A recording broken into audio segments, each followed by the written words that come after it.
గురుభ్యో నమః.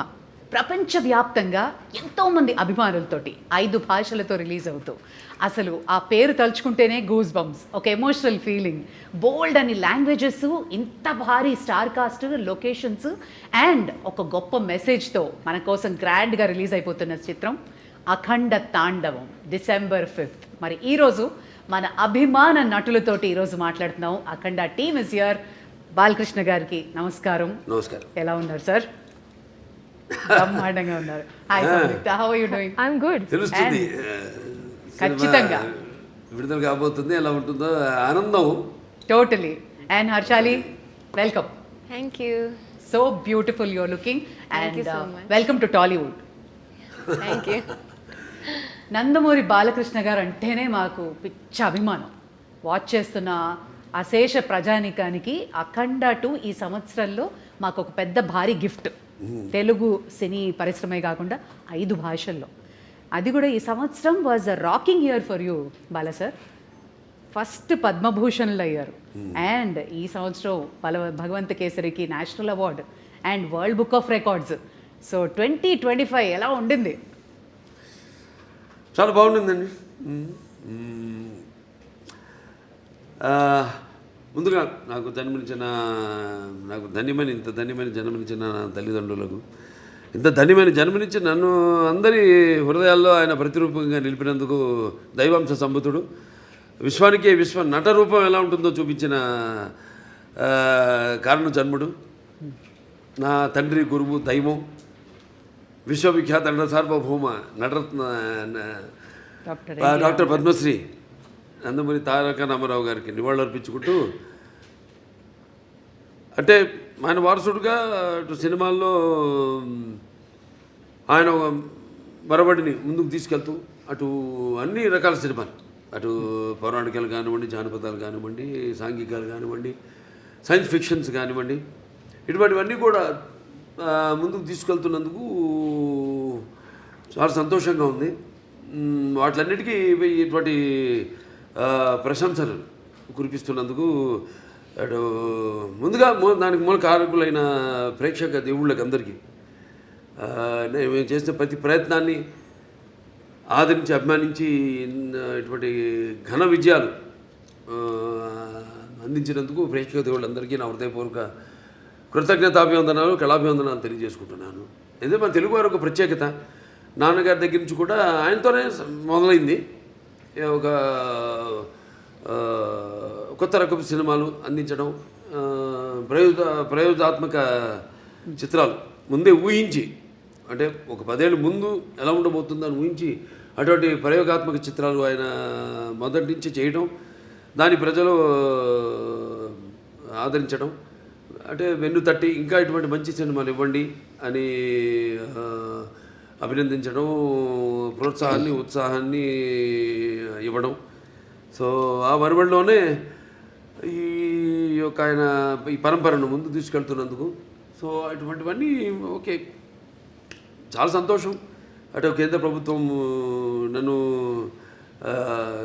ఒక నటుడిగా గుర్తించి ఇన్ని రకరకాల విభిన్నమైన పాత్రలు చేసి ఇన్నేళ్ళు 50 సంవత్సరాలు అసలు మన ప్రపంచ చరిత్రలోనే అది ఎక్కడ ఏ భాషలోనూ ఎవరికి సాధ్యపడని 50 ఏళ్ళు హీరోగా నటించడం, దాని తర్వాత అటు హిందూపూర్ ఎమ్మెల్యేగా 3వ సారి గెలవడం, తర్వాత ఈ Basava Taraka Indo American Cancer Hospital and Research ఇన్స్టిట్యూట్కి చైర్మన్గా 15 సంవత్సరాలుగా ఉండడం. సో వీటిలన్నిటికీ ఎటువంటి ప్రశంసలు ఇంకా మనం వెన్ను తట్టి ఇంకా వీటిని ఇలాగే కొనసాగించమని ఉత్సాహపరిచినట్టుగా భావిస్తాను. చాలా సంతోషం. Wonderful sir. ఇక ఎక్స్పెక్టేషన్స్ చాలా బాగా బ్రహ్మాండంగా పీక్లో ఉన్నాయి అఖండ 2 తాండవంకి. ఒకటి మీ ట్రైలర్ చూసాము, ప్రీ రిలీజ్ చూసాము, అండ్ మీ దివ్యమంగళ స్వరూపం చూస్తుంటే అసలు ఎలా సాధ్యమైంది సార్? అఖండ 1 ఎక్కడైతే ఎండ్ అయిందో తర్వాత ఏం జరుగుతుంది అని మేము బాగా ఎక్సైట్ అయ్యాం. మరి మీకు పెద్ద ఛాలెంజ్ ఎలా ఉండింది? కథ అక్కడి నుంచి ఎలా మొదలవుతుంది అసలు? అంటే మొత్తం కథ సినిమా చెప్పేమంట లేదు టీజర్ ఇవ్వండి చాలంతే. లేదు లేదు సినిమా ఏంటంటే ముందు నాకు బోయపాటి శ్రీనివాస్ గారికి ఒక మొదటి నుంచి కూడా మేము సినిమా చేసిన లెజెండ్ చేసిన తర్వాత అఖండ మొదటి భాగం చేసిన ఇప్పుడు అఖండ తాండ రెండో భాగం చేస్తున్నా. ఎప్పుడు మేము ఎక్కువ సబ్జెక్ట్ డిస్కషన్స్ కానీ ఎక్కువ పెట్టాం. ఎక్కువ మాదంతా కట్టే కొట్టే తెచ్చే పద్ధతి అంతే. అంటే ఎందుకంటే మాకు అలా కుదిరింది. అంటే ఆయన నాకు ఆయనకు ఉన్న వైబ్రేషన్స్. సో ఏదైనా ఎక్కువ దాని గురించి ఆలోచించాం. ఒక్కొక్కసారి ఒక సినిమా పూర్తి అయ్యాక మళ్ళీ లెజెండ్ చేసినప్పుడు సినిమా గురించి కానీ, లేకపోతే లెజెండ్ అయిన తర్వాత అఖండ చేసినప్పుడు లెజెండ్ గురించి కానీ, లేకపోతే ఎప్పుడు అఖండ తాండవం చేస్తున్నప్పుడు అఖండ గురించి కానీ ఎప్పుడు మేము మాట్లాడుకోం, డిస్కస్ చెయ్యం అసలు. మేము అదొక ఇదిగా ఫీల్ అవ్వం మేము ఎప్పుడు. అంటే ఒకరి మీద ఒక నమ్మకం మాకు. అసలు ఆ జార్జియాలో ఆ మైనస్ టెంపరేచర్స్లో మీరు అలాంటి గెటప్లో వస్తుంటే ఆ ట్రైలర్ చూసి నిజంగా ఒళ్ళు పులకరించిపోయింది సార్ మాకు. ఆ త్రిశూలంతో చేసిన ఫైట్ కానీ, ఆ ఐస్లో జనాలతో చేసిన ఫైట్ కానీ వాజ్ అమేజింగ్. మీకు చలనిపించలేదా, లేదా హౌ ఫోకస్డ్ వేర్ యూ? అంతేనండి. ఇక బాత్రూంలోకి వెళ్తే ఇక ఆకాశమే అంతే. ఇక ఏ మూడ్లో ఉంటాను ఏంటో. ఇప్పుడు ఒక పాత్రకి వెళ్ళేవాడు నాకు తెలియదు ఆ పాత్ర గురించి. పాత్రలో ఆ వేషధారణలో మొట్టమొదటి రోజు నేను కెమెరా ముందుకు వెళ్ళినప్పుడే నాకు తెలుస్తుంది నేనేం చేయాలి. నేను అంటే ఆ పాత్ర నాలో పరకాయ ప్రవేశం చేసి నా చేత నటింపజేస్తుంది. మరి చిన్నారి Harshali, welcome. And you look so cute on screen as well.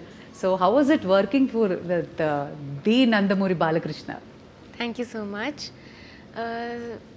It was really amazing working with such a legend actor, such an experienced actor. He was really fun on sets. Like, he's really cool, he's really chill, and at the same time he's very down to earth. He's very caring. He took care of me a lot, and he would tell me some improvements in hand gestures and expressions during the shots that can improve my acting and expressions for the scene. And in general, like, he took care of me a lot. I heard the story. ఎప్పుడు ఇచ్చి పుచ్చుకోవడం అండి అంతే. బాబా ఒకటి నాలో ఉన్న advantage మా దర్శకులందరూ కూడా very sportive. ఏం నేను చెప్పినా అంటే వాళ్ళు తెలుసు నాకున్న అనుభవం కానీ. కాబట్టి వాళ్ళ పనికి కొంచెం తగ్గుతుంది. జనగా నా పక్క ఆర్టిస్టులకి నేను సజెషన్స్ ఇస్తూ ఉంటాను. ఇస్తున్నప్పుడు వాళ్ళు తెలుసు కదా, వాళ్ళ ముందే కెమెరా ముందు పక్కనే డైరెక్టర్ ఉంటాడు. ఇస్తున్నప్పుడు వాళ్ళంతా చాలా, ఎందుకంటే వాళ్ళకి తెలుసు నాకున్న అనుభవం. కాబట్టి వాళ్ళు ఎంతో అంటే చేయడం కూడా ఒక నా కర్తవ్యంగా ఒక బాధ్యతగా భావిస్తాను. అంటే మీరుంటే సెట్ అంతా ఎనర్జెటిక్గా ఉంటుంది అంటారు. కమ్ ఆన్ ఎవ్రీబడి, ఆ ఎనర్జీయే వేరు. అది ఆటోమేటిక్గా అందరు యాక్టర్స్కి ట్రాన్స్ఫర్ అయిపోతుంది. అండ్ మీ త్రయం బోయపాటి, బాలయ్య, తమన్, ఈ కాంబినేషన్కి ఉన్న ఆ మ్యాజిక్ ఏంటండి? ప్రతిసారి you just give us blockbusters. డైరెక్ట్గా చెప్పానండి. ఇక మేము ఎలా ఒక సినిమా ముందు అంటే సెట్స్కి వెళ్ళక ముందు కానీ దాని గురించి ఎక్కువ ఆయన మీద నాకు నమ్మకం, పూర్తి నమ్మకం. Is a captain of the ship. అంటే అలా అని కాదు. ఇప్పుడు ఈ మొదటి నుంచి సినిమా నుంచి కూడా చూసుకుంటే కథ మొత్తం చెప్పడం మొదటి నుంచి, మళ్ళీ మొదటి భాగం అని రెండో భాగం ఇదంతా ఉండదు మా దగ్గర. నేను చెప్పాను మీకు కట్టే కొట్టే తెచ్చి అయిపోయింది, ఫినిష్ అయిపోయింది. అరగంటే అంత కూడా ఉండదు, 10 నిమిషాలు మాట్లాడుకుంటాం సబ్జెక్ట్ గురించి. సరే ఓకే లెట్స్ ప్రొసీడ్ అంటాను. ఇక ఎప్పుడు గెటప్లు ఏంటి, షూటింగ్కి ఎప్పుడు వెళ్దామని. అది తప్పితే ఒకరి మీద ఒకటి నమ్మకం. అంటే తర్వాత ఇక మన తమన్, ఆయనకేమో ఇప్పుడు మొన్నే చెప్పారు కూడా ఆయన ఇట్లా ఎలా ఉండబోతుంది సినిమా అని. ఆయన సంగీతపరంగా ఏముంది, ఇప్పుడు ఒక మనం చేసి ఆయన బ్రహ్మాండంగా ఆయన బాణీని సమకూర్చడానికి విషయం ఉన్నప్పుడు, ఆయనకి ఇచ్చినప్పుడు ఇక ఆయన అంటుంటాడు, శివుడే నాలో పరకాయ ప్రవేశం చేసి అందరిలో. ఇప్పుడు ఈ సినిమాల్లో దర్శకుడు కానీ, నేను కానీ, తమన్ గారు కానీ, అందరిలో కూడా మొత్తం అందరిలో ఆ శివుడు పరకాయ ప్రవేశం చేసి మా అందరి చేత మా పనులు చేయించాడు. మొత్తం ఆ శివాజ్ఞ లేనిదే చెవు చీమైనా కూడా కాదు. ఉంటుందంటారు. ఎగ్జాక్ట్లీ. 9 పాటలు మొన్న ప్రీ రిలీజ్లో చూస్తే అసలు ఒళ్ళు పులకరించిపోయిందండి. సిస్టర్స్, సౌందర్య సిస్టర్స్, MS గంగాధర్ గారు, గంగాధర్ శాస్త్రి గారు, తర్వాత ఆయన మన ఇప్పుడు మన శ్రేయ ఘోషల్ గారు కానివ్వండి, లేకపోతే ఐశ్వర్య కానివ్వండి, అందరూ చాలా అద్భుతంగా వాళ్ళ గాత్రాన్ని అనుభవించారు. అలాగే సాహిత్యం, సాహిత్యం అద్భుతమైన సాహిత్యం. అక్కడ మన కాసర్ల శ్యామ్ గారు అయితేనేమి, లేకపోతే మన కళ్యాణ్ చక్రవర్తి గారు, ఇంకా శర్మ గారు, వాళ్ళంతా అద్భుతంగా సాహిత్యాన్ని వాళ్ళు పదాలన్నింటినీ, ఎందుకంటే ఇది పదాల యొక్క సమ్మేళనం. శివుడు అంటేనే అది ఒక తెలియని ఒక మనలోనే ఒక శివ తాండవం అన్నీ వింటుంటే అవన్నీ మనకి ఒక తెలియని ఒక వైబ్రేషన్ మనలోకి తీసుకొస్తుంది. సో అలా పదాలన్నింటినీ సమకూర్చి అంత అద్భుతంగా వాళ్ళు ఆ సాహిత్యం రచించడం జరిగింది. ఓకే బాల సార్, ఇది చాలా ఇంపార్టెంట్ క్వశ్చన్. ఇప్పుడు రావణాసురుడు అహంకారాన్ని అణచడానికి శ్రీరామచంద్రమూర్తి వచ్చాడు అంటారు. అలాగే పాండవులతోటేమో కృష్ణుడు ఉన్నాడు. అలాగే నరసింహస్వామి అవతారంలో హిరణ్యకశిపుణ్ణి నాశనం చేశారు ప్రహ్లాదుడు భక్తితో. ఇప్పుడు మన భారతదేశం మీద ఒక ఈవిల్ లాంటి ఒక నెగటివిటీ వచ్చినప్పుడు మా ఇండియన్ సూపర్ హీరో అఖండానా, మీరు మా ఇండియన్ సూపర్ హీరో అని అంటున్నారు అందరూ. అవునండి. అంటే మెయిన్గా మనకి మన సనాతన హైందవ ధర్మం దాని మీద, అంటే మొదటి భాగంలో పిల్లల జోలికి ఎవరు వచ్చినా, అంటే పిల్లలు దేవునితో సమానం అంటాం. అలాగే లేకపోతే ధర్మం జోలికి ఎవరు వచ్చినా, ప్రకృతి జోలికి ఎవరు వచ్చినా ఆ భగవంతుడే పోతాడని మనుషులు పూని ఒక దీనిగా వాడుకుంటాడు, ఒక ఆయుధంలాగా వాడుకుంటాడు ఆ భగవంతుడే అన్నది మనం చూపించాం అఖండలో. ఒక పరికరంగా వాడుకుంటాడని. ఇందులో మన ముఖ్యంగా సనాతన హైందవ ధర్మం అంటే ఏంటి చాలామంది అంటుంటారు, మాట్లాడుతుంటారు సనాతన హైందవ ధర్మం అని. చాలామంది మన వాళ్ళకి అర్థం కాదు సనాతన హైందవ ధర్మం అంటే ఏంటో. సో దాన్ని ఎంతో, అంటే సినిమా అన్నది ఒక మనిషి తన దైనందిన కార్యకలాపాలలో సతమతమవుతూ ఈ అన్న అవసరాలతో పాటు ఈ సినిమాని కూడా ఒక సాధనంగా ఎంచుకున్నాడు మనిషి. అప్పుడు మనం ఆలోచించాలి సినిమా అంటే ఏంటి, సినిమా వల్ల మనం ఎలా ఎటువంటి సినిమాలు తీయాలి అన్నది అటు నిర్మాతలు కానీ, దర్శకులు కానీ, నటులు కానీ ఆలోచించాలి ఎటువంటి సినిమాని మనం ఇవ్వాలని. సో అటువంటి సనాతన ధర్మం మనం ఇప్పుడు జరుగుతుంటే ఈ సినిమాలో కాకతాళీయం, ఈ సినిమా కాకతాళీయం యాదృచ్ఛికమో మొదలుపెట్టిన దగ్గర నుంచి, మొదలుపెట్టిన దగ్గర నుంచి ఏవైతే ఈ సినిమాలు పొంచి పెట్టామో అవన్నీ కూడా త్వరతో జరిగినాయి కళ్ళ ముందు. అది విశేషం. సో ఇప్పుడు హైందవ ధర్మం అంటే ఏంటి, దాని యొక్క శక్తి, దాని యొక్క గౌరవం, దాని యొక్క పరాక్రమం ఏంటి అన్నది. దాని తర్వాత మన సనాతన హైందవ ధర్మానికి మూలాలైన సత్యం కోసం పోరాడాలి, ధర్మంగా మనం జీవించాలి, లేకపోతే అన్యాయం ముందు మనం తల వంచకూడదు, ఇవన్నీ. సో చాలా అది నేను చెప్పినట్టు యాదృచ్ఛికమో కాకతాళీయమో. సినిమా షూటింగ్ మొదలుపెట్టి మాకు తెలుసా ముందు మేము ఏదైనా బ్రహ్మంగారమా లేకపోతే నాస్ట్రాడామస్మా ముందే ఇట్లాంటి జరుగుతాయని చెప్పడానికి, లేకపోతే తీయడానికి, సినిమాలు పొందుపరచడానికి. సో మేము మొదలుపెట్టాక అన్నీ జరిగినాయి. ఇప్పుడు మొన్న ఇక్కడ కాశ్మీరు గుల్మార్గ్లో అయితే జరిగింది, అవన్నీ మేము ముందే షూట్ చేసాము ఇక్కడ ఈ సినిమాలు, త్వరతో జరిగినాయి అవన్నీ.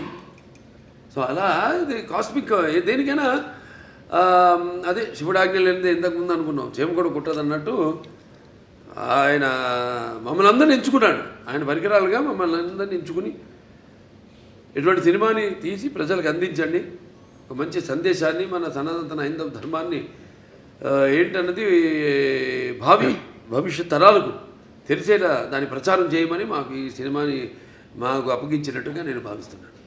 ఖచ్చితంగా సంయుక్త అందమైన రూపమే కాదు హావభావాలు కూడా ప్రకటించడం. అండ్ ఈ సినిమాలో మీ పాత్ర ఏదైతే ఉందో మహిళలకి సంబంధించి కానీ వాళ్ళని ఇన్స్పైర్ చేసే పాత్ర లాంటిదా, లేదా ఆ యాంగిల్లో ఎలా ఉండబోతుంది మీ క్యారెక్టర్?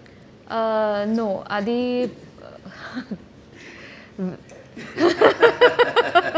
అందంగా ఉందని పాట రిలీజ్ చేసాం, పాట రిలీజ్ చేసాం మన సాంగ్ బ్రహ్మాండంగా.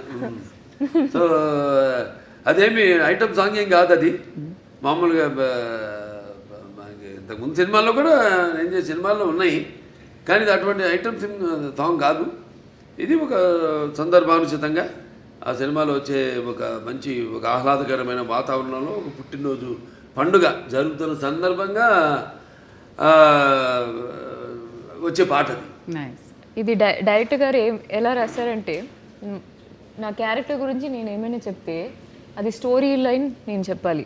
ఓకే. అది ఇలా అవుతుంది ఈ సీక్వెన్స్. సో నాకు ఒకటి ఏంటంటే my character will come in a very very strong important sequence in this film. So కొంచెం సర్ప్రైజింగ్ ఫ్యాక్టర్ ఉంటుంది. I'm looking for his expression because I don't know if I don't want to reveal anything స్టోరీలో ఉన్నది. కానీ ఒక surprising మూమెంట్లో ఒక surprising factor లాగా my character will come. It will be very different. నేను ఇలా ఒక క్యారెక్టర్ ఇట్లాంటి ఒక సీక్వెన్స్ నేను ఇప్పటివరకు నేను చేయలేదు. అబ్సల్యూట్లీ. ఇలాంటి సినిమాల్లో కొంచెం డివైన్ ఎలిమెంట్స్ ఉన్నప్పుడు ఏమైనా రెఫరెన్సెస్ తీసుకోవడం, హోంవర్క్ చేయడం లాంటి జరిగిందా? No, fortunately, I don't have to do any extra homework for something related to this. I mean, because that's something that's part of my life. So just because I'm doing a film, I don't have to do an extra homework because this is part of my life. ఇప్పుడు నేను వేరే ఏమైనా ఒక police character అట్లాంటి ఏమైనా చేయాలంటే నేను homework చేయాలి దాన్ని బట్టి. But this is like I was very excited. First of all, when this movie was first part release అయ్యేప్పుడు I was just entering Telugu cinema. So మనం కొంచెం అలా ఆలోచిస్తే విల్ బీ లైక్ పెద్ద హిట్ అని తెలుసు అప్పట్లో. And then we know that ఆ హైప్ ఆ టైంలో రిలీజ్ అయిన తర్వాత ఆ హైప్ అవన్నీ చూసి మనం అనుకోలేం కదా, కొన్ని యూనో ఇయర్స్ తర్వాత మనకి కూడా సెకండ్ పార్ట్ వస్తే మనకి ఒక క్యారెక్టర్ మంచి క్యారెక్టర్ ఉంటుంది. Will not think all that. So అలా ఆలోచిస్తే that in the bigger picture it all feels good and nice. Exactly. I was about to ask. First చూసినప్పుడు అఖండ చూసినప్పటికే అందరికీ అసలు ఒక యూఫోరిక్ మూమెంట్ వచ్చేసింది సార్ని చూసి. అవును. సెకండ్ పార్ట్లో నేను ఉంటానని మీకు అనిపించింది అప్పుడు? అసలు ఎలా మనం ఆలోచన కూడా లేదు. సి so it was a surprise. First of all నేను నాకు ఈ కాల్ ఈ క్యారెక్టర్ ఎలా యాడ్ చేశారు, because in the first part there is a different heroine. And then how that is transitioning, so we are not paired in this movie. So I play a very important character. So ఆ క్యారెక్టర్ని ఈ స్టోరీలో ఎలా blend చేశారు ఇవన్నీ చాలా ఉన్నాయి మూవీలో. ఐ వాంటెడ్ టు ఆస్క్, మనకి దేవుళ్ళ కథలు ఇవన్నీ తెలియాలంటే అమ్మ, నానమ్మ, అమ్మమ్మలు వీళ్ళే చెప్తారు. మీకు అలా ఎవరైనా చెప్తారు? ఓకే. సో మా చిన్నప్పుడు మా తాతగారు used to tell me stories. కానీ మా అమ్మమ్మకి ఒక్కటే ఒక స్టోరీ తెలుసు, Hiranyakashipu. So she used to do this. ఎప్పుడు నేను అడిగినా but I used to have listen to that, I'm not exaggerating, some 500 times. అదే కదా. అదే కదా. She only knows one poem she used to tell me, and this Prahaladudu. And then she used to make that into a child. అంటే ఒక చిన్న పిల్ల, నేను చిన్నప్పుడు how she used to say is in the story they'll ask, no, is he inside this pillar? Then so my amma used to be it like, is he there in the fan? Yeah. Is your God there in the fan? So అలా మార్చుకుని she used to tell that story అనమాట. But my grandfather used to tell me a lot of story. But other than that I used to read a lot. అందుకే ఈ రోజుకి చూడు భలే గుర్తుండిపోయింది. Fan చూసినప్పుడు హిరణ్యకశిపుడు గుర్తొస్తాడు. No, not that. Other than that also I have read Mahabharata. So I read it on my own. Amazing. ఆవిడకి ఆధ్యాత్మిక చింతన ఎక్కువ బాగా పర్యటిస్తూ ఉంటుంది. ఈ ఏవైతే ఈ క్షేత్రాలు ఉన్నాయో, పుణ్యక్షేత్రాలు ఇవన్నీ very religious you are. And just telling her that you keep on touring. అవునండి. ఇవన్నీ బాగా పుణ్యక్షేత్రాలు. Yes, I do. But more than that, my sadhana is a very different journey. So I learned Kashmiri Shaivism. So that learning is there on so మీ లైఫ్లో కూడా శివుడు ఉన్నాడు. 100%. That's what brought you here into this project. Yeah, that's for me. Cosmic energy అంతే, cosmic energy. See, for me, it's a reality. For me, the Shiva or Shakti is a reality with which I live. So it's not an extra Not a force. It's not a myth. Obviously, it's my existence. It's in my breath. Beautiful. You're almost in the spiritual journey. Not almost. I was always in the spiritual journey from a very young age, and then I've been learning and practicing Kashmiri Shaivism for the last 5 years. Yeah, but never said that in any interview. We got it. Today, the last interview, I Om just Namah said. Shivaya. Shivudu only made us get that out. అంతే అంతే. Okay Bala sir, నా అసలు అఖండ తాండవానికి కథ ఎంచుకోవడానికి కారణం ఏంటి? అంటే ముఖ్యంగా ఈవిడ హర్షాలి పాత్ర ఆ సినిమాలో ఉండిపోయింది. దాంట్లో చివరిలో అంటాను నేను, మీకు ఎప్పుడు ఎటువంటి అవసరాలున్నా నన్ను ఒకసారి తలుచుకో, నేను నీ ముందు ప్రత్యక్షం అవుతాను అలా అంటాడు. అది ముందుగా మాకు అది ఒక తెగ లాగితే డొంక కదిలింది అన్నట్టు ఆ పాత్ర లాగితే మొత్తం కథ అంతా వచ్చేసింది మాకు. లేకపోతే సినిమా నిడివి ఏదైతే మన కోలమానం ఉంటుందో సినిమా ఎంతసేపు మనం కూర్చోబెట్టాలి, జనాన్ని అన్నది ఇంపార్టెంట్. ఇవాళ చూస్తున్నాం 3 గంటలు దాటి సినిమాలు, కథ ఉంటుంది కానీ ఒక చిన్న పాయింట్ దాని 3 గంటల పైన సినిమాలు ఏంటో అర్థం కాదు. మేము ఇప్పటికి ఇంత పెద్ద సినిమా తీసి, పెద్ద సినిమా అంటే ఎక్స్పెక్టేషన్. ఇప్పుడు దాంట్లో ఎందుకు పెద్ద అంటున్నానంటే అఖండ మొదటి భాగం విడుదలైంది కోవిడ్ టైంలో, పాండమిక్ టైంలో. అప్పుడు ఎవరికి ధైర్య సాహసాలు వాళ్ళ సినిమాలు విడుదల చేయడానికి ఎవరికి అంత ధైర్య సాహసాలు రాలేదు. చూస్తారా అసలు జనం బయటకు వస్తారా, ఆ మూడ్లో వచ్చి చూస్తారా అన్న ఒక భయం, ఒక ధైర్యం లేక అప్పుడు మేము ఈశ్వరుడి మీద భారం వేసి సినిమాని రిలీజ్ చేయడం జరిగింది. అఖండమైన విజయం సాధించింది. అలాగే ఈ సినిమా తర్వాత మిగతా సినిమాలన్నీ రిలీజ్ అయినాయి.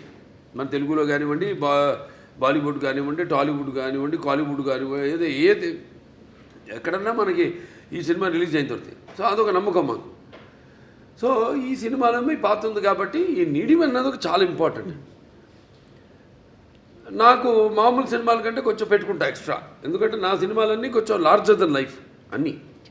ఈవిడ ఎలా వచ్చింది మళ్ళీ ఆ సినిమాలోకి అంటే ఈ తండ్రి దగ్గర రావడం, దాంతో అఖండతో పెద్దనాన్నతో ఎలా ఈవిడికి అంటే ఎలా కలవడం జరుగుతుంది, అందులో ఈవిడి పాత్ర ఏంటి, ఇవన్నీ అంటే చెప్పినట్టు ఇప్పుడు మూసునంత వరకే.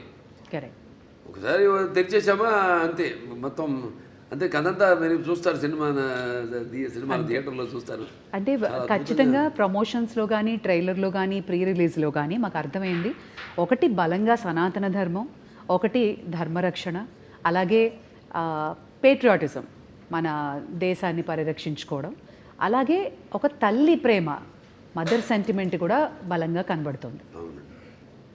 ఇంకా ఏం ఎక్స్పెక్ట్ చేయొచ్చు? లేదు, అదే తల్లి పాత్ర నేను చూస్తాను స్క్రీన్ చాలా అద్భుతంగా. అది అంతవరకే. అది ఏ పాత్ర అయినా సరే, ఏ పాత్ర అయినా సరే. అంటే మీ ముందు నిలబడాలంటే ఒక విలన్కి చాలా మనోబలం ఉండాలి, బుద్ధి బలం ఉండాలి, అండ్ విగ్రహ బలం కూడా ఉండాలి. ఒక విలన్ చేయాలంటే ఒక భారీ కాయం ఉండాలి. బట్ ఆది పినిశెట్టిని చూస్తే నిజంగా భయం వేసింది సార్. సో ఆయన పాత్ర ఎలా ఉంటుంది and how was it working with him? Very nice working with him అండి. ఒక్కడని కాదు, సినిమాలందరితో కూడా పనిచేయడం అదొక థియేటర్ అనుభూతి. అంటే మనం అఖండ పార్ట్ 1 ఇది సీక్వెల్, దాంట్లో ఫస్ట్ ఒక ప్రీక్వెల్ వస్తుంది. అదే యంగ్ గెటప్ చూపించాం కదా, దీంట్లో కూడా ఆ అఖండ మొదటి భాగం క్యారెక్టర్ కూడా చూపించడం జరిగింది. అది అక్కడ ఏంటన్నది అక్కడ ఆల్రెడీ అక్కడ ఆది గారితో అక్కడ వాళ్ళు కలవడం ఏమవుతుందన్నది చూస్తారు రేపు. తర్వాత మళ్ళీ ఇప్పుడు ఇక్కడ ఈ పాత్ర, తర్వాత ఈ పాత్రలో వచ్చే ఈ అఖండ పాత్ర అయితే ఉందో దాంతో మళ్ళీ ఎలా కనెక్ట్ చేశారన్నది సస్పెన్స్. అదే కరెక్ట్.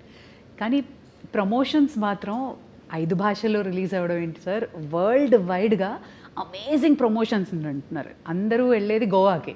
గోవా ఎయిర్పోర్ట్లో మీరే, ఫ్లైట్లలో మీరే, ఎయిర్పోర్ట్లో, రైల్వే స్టేషన్స్లో, అమెజాన్ బాక్స్లో మీరే, everywhere you are glowing and shining. ఎందుకలడు అంద లేడను సందేహము వలదు, ఎందెందు వెతికినా అందందు కలడు.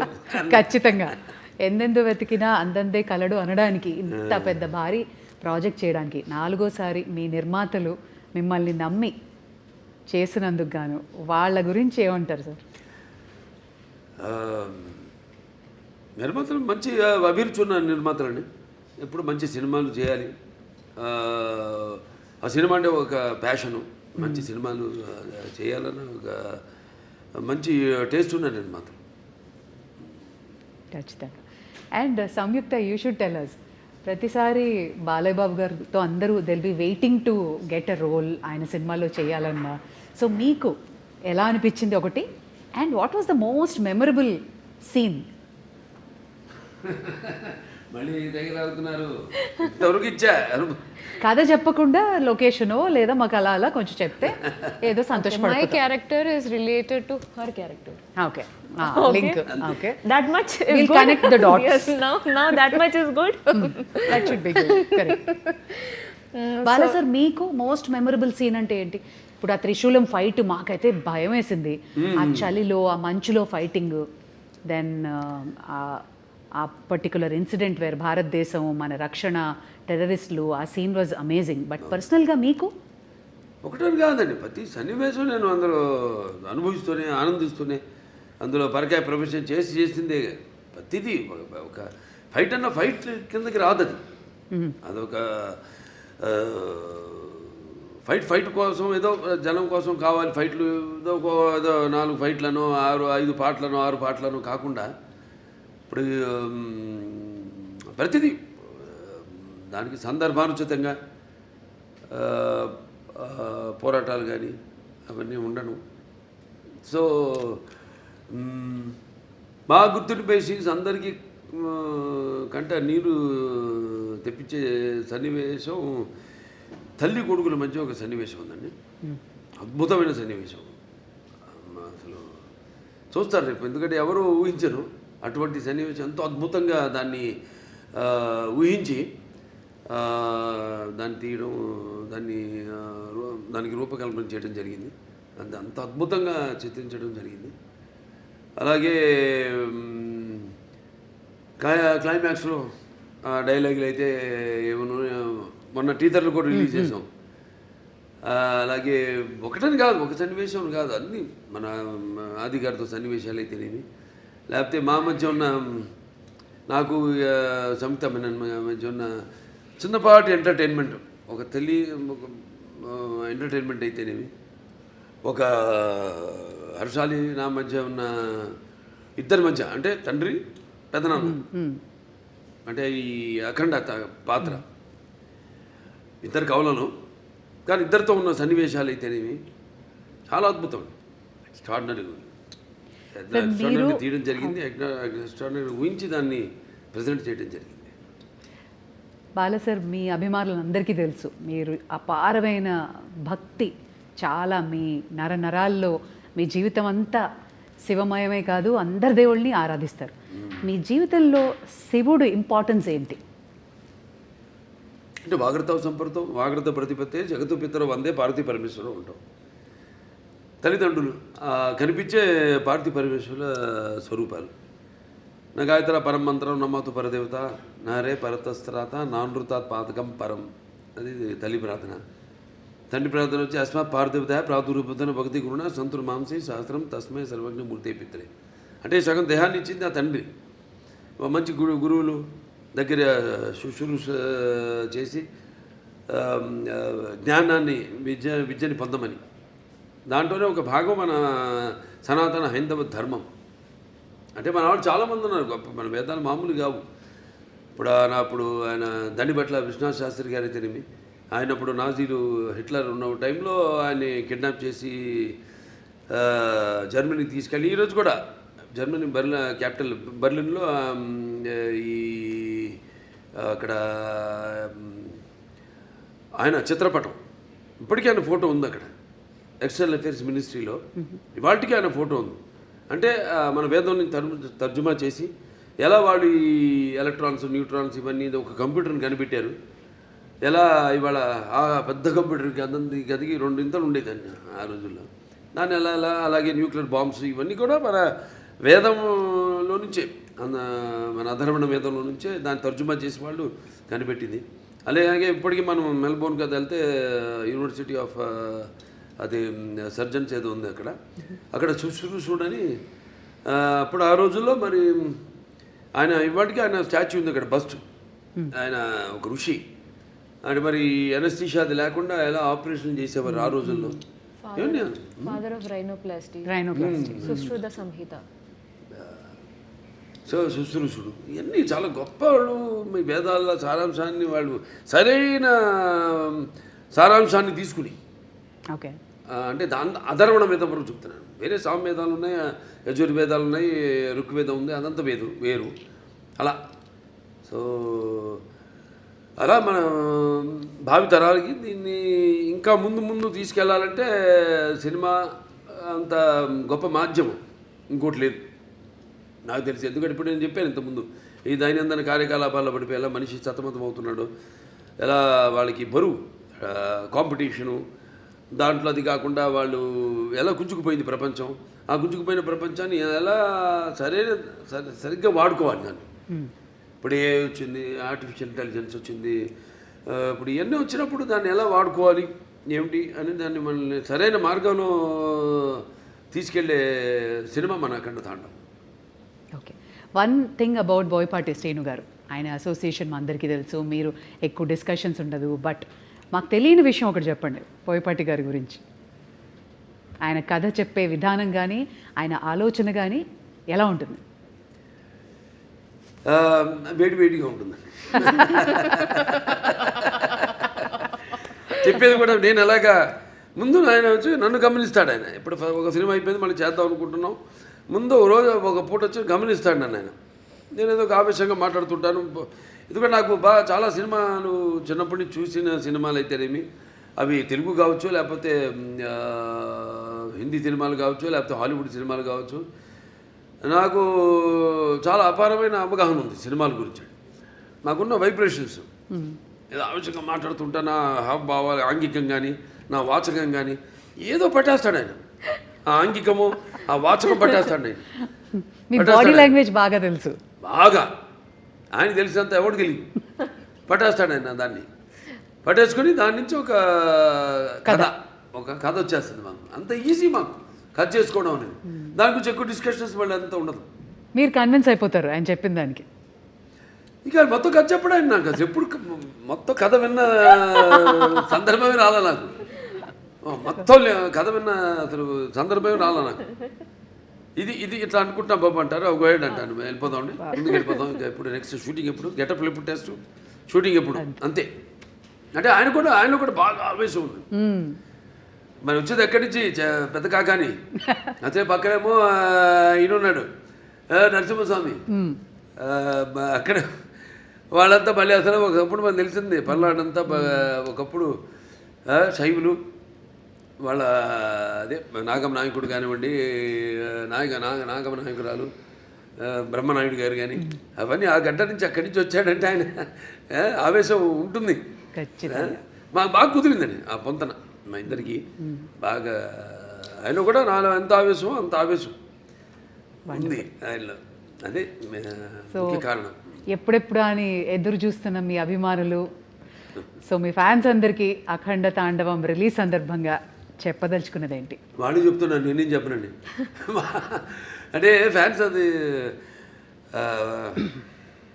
ఇప్పుడు ఏంటంటే సినిమా అన్నది ఒక భాషా తేడా భేదం కానీ, ఇవాళ మనం ఆ పాన్ ఇండియా, ఇది ఒక తెలుగు పరిశ్రమకు సంబంధించిన సినిమా కాదండి, ఇది యావత్ భారతదేశపు ప్రజలకు సంబంధించిన సినిమా అఖండ తాండవం అన్నది. సో ఇవాళ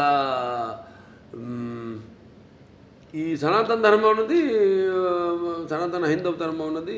నేను చెప్పాను, మేము ముందు అనుకున్నంత చిత్రీకరించడం పూర్తయ్యాక అన్ని జరిగినాయి సన్నివేశాలు, ఏమి జరుగుతున్నాయో వాటికి ఎలాగో అంత కాస్మిక్ కనెక్షన్ అంటాం. సో అలా ఈ యొక్క సినిమాని వాళ్ళు ఎప్పుడు ఒక భాషా భేదం కానీ సినిమా అంటే ఒక ఏమంటే భాషా భేదం కానీ లేకపోతే ఆడమగ తేడా కానీ లేకపోతే పండిత పామనాది పట్టువిడుపులు కానీ దానికే దారిద్రాది తారతమ్యములు కానీ దురభిమానులన్న అడ్డ గోడ ఉండదు ఇటువంటి సినిమాలు. నేను చేసిన ఏ సినిమా అయినా సరే, ఎందుకంటే నాకు అదృష్టం వరుసగా 4 హిట్లు ఇవ్వడం, అఖండ తర్వాత వీరసింహారెడ్డి తర్వాత నేలకొండ భగవంత్ కేసరి, తర్వాత డాకు మహారాజు, తర్వాత ఇవాళ అఖండ తాండవం అని అంటే ఇప్పుడున్న ఈ కాంపిటేటివ్ నాకెప్పుడు నేను అటువంటి ఆలోచించను. ఏ సినిమా ఇవన్నీ వాటికి దూరంగా ఉంటాను నేను. ఎందుకంటే నాకు అపారమైన అనుభవం ఉంది. దాన్ని నేను మన దర్శకులకి వాళ్ళకి చెప్పడం, నెక్స్ట్ మళ్ళీ మొదలు పెడుతున్నా. మల్లేని గోపిచంద్ గారిది ఆల్రెడీ మనం ముహూర్తం చేసాం. సో నాకు అదృష్టం, అది చేసుకుంటూ వెళ్తున్నాం. ఇంకా డెఫినెట్గా ఇంకెన్నో ఉన్నాయి కథలు. ఏదైతే ఇప్పుడు నా సినిమా కథలు ఎలా ఉంటాయంటే పంచపక్ష పరమాన్నంలాగా ఉండాలి. ఏదో కట్టె కొట్టే తెచ్చేలా కాదు, అది ఓకే చేసే వరకు కట్టె కొట్టే తెచ్చే ఆ తర్వాత ఉంటుంది చాటంతా కథ. కానీ అన్నీ సమపాళ్ళల్లో ఏ రుచి ఎక్కువైనా ఏ రుచి తక్కువైనా అదన్నీ బ్యాలెన్స్ చేసుకుంటూ, ముఖ్యంగా నా పాత్రలే కాదు నేను చెప్పేది, నా నాయకుడే కాదు, ప్రతి నాయకుడు కానీ లేకపోతే మా హీరోయిన్స్ క్యారెక్టర్స్ అయితేనేమి, లేకపోతే పక్కన మా క్యారెక్టర్తో సంబంధిత పాత్రలు అయితేనేమే కానీ వాటిని దృష్టిలో పెట్టుకుంటాం. ముందు వాటిని ఎంతవరకు వాటిని పెంచుకుంటూ వెళ్ళాలి, ఎంతవరకు ఆ పాత్రలో ఉండాలి ఈ సినిమాలో అనేది అన్నీ చేసుకుంటూ వెళ్తాం. Amazing sir. మరి ఇక అఖండ తాండవం అఖండ విజయాన్ని సాధించాలి అని, అలరించాలి అని, అండ్ ఈ సినిమా నుంచి మేము కూడా నేర్చుకోవాల్సినవి చాలా ఉండి పాటించాలని కోరుకుంటున్నాను sir. Wishing you all the very best. Thank you. Thank you so much sir. Thank you.